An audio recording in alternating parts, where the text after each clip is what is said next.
Welcome back. He's known as the doctor to the stars, star athletes, that is. You ever treated like a movie star or anybody? Oh, yeah. I believe it. He's making a recent appearance on HBO as well, and he's discussing the dangers of pitching and the effect it's having on young arms. He's, of course, Dr. Timothy Kremchek from Beethan Orthopedics. Thanks for coming in, Doc. Good to see you. Thanks for having me. Yeah, so how'd you get on this HBO gig? What's this about? Well, actually, I'm on a crusade. I'm on a crusade to help our young throwers, our little kids that end up playing baseball. I'm trying to protect their arms. I'm one of many, but I happen to be more vocal.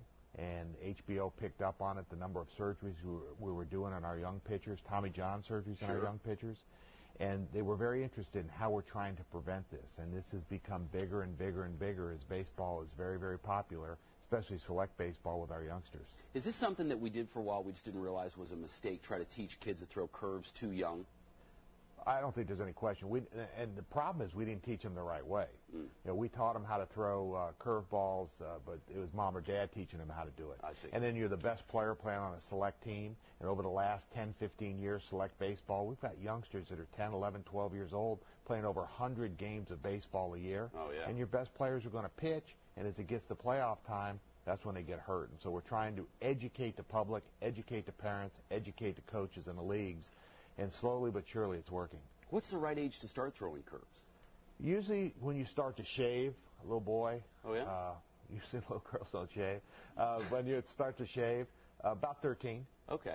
Maybe 13 to 14. And then we're trying to teach them the right number of pitches and how to throw it the right way. In my facility at Beethan Orthopedics up in Sharonville, we actually have an indoor baseball training center that's not built just to play baseball. It's built to educate baseball. How to play the game the right way, how to throw, when to throw, why to throw. And so this is all education and prevention of injury. Start throwing these curves too early and the wrong way. Well, what lies ahead for you? Well, we found that it's not when you're 13 or 14 that you have your problem. It's when you end up becoming 17, 18, 19, and 20.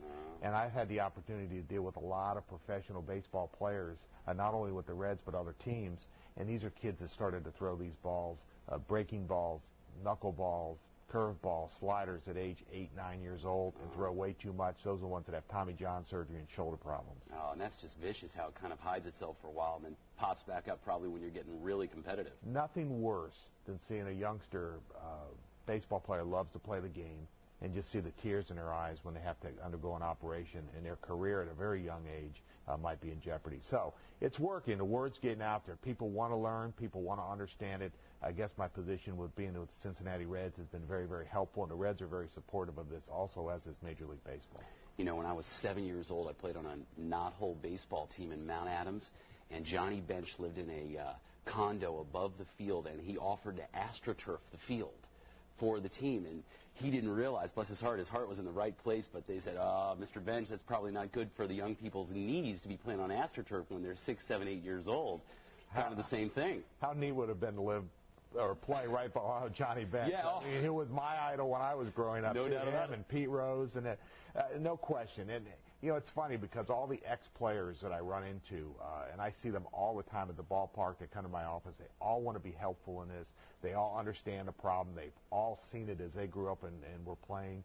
And this is, it's actually very, very rewarding. It's a lot of fun. And as again, we're really making inroads into this. Matter of fact, Little League Baseball this year, a very, very political body of people, has actually changed, and there is a pitch count now in Little League Baseball. Oh, now it's not going to go for the Little League World Series as much, and there's some controversy there, but we are making inroads nationally, and I really think we're making a lot of inroads locally as far as pitch counts and types of pitch and policing our youngsters. I'm so glad we have a voice like yours talking sense into these people's heads. Now, we are out of time, but I want to real quick ask you about these $20 physicals you're giving. Yeah, we're trying to do the physicals for our high school and our young kids the way we do at Cincinnati Reds. Much different than it was 10 or 15 years ago. On Wednesday at our Beacon West office on Harrison Avenue, it's from 6 to 9. Next Saturday, all day at our Sharonville office, it's $20. We have a comprehensive physical examination with specialists at each station. That money that we take in is not for us. We donate the money back to the schools so they can buy equipment, sporting equipment, sports medicine equipment. Again, we're trying to do a very, very comprehensive examination for our youngsters like we do the pros. Well, thanks so much for doing that. We appreciate you coming in and telling us about it today. Come on in and get a physical next week. I'll be there. Go. I'll be there. And you might teach me how to toss a curve at the same time. Good to see you, Dr. Kremchek. I know someone who can throw a curve. She's a meteorologist currently, but she played college softball, and she was good. Randy Rico, how you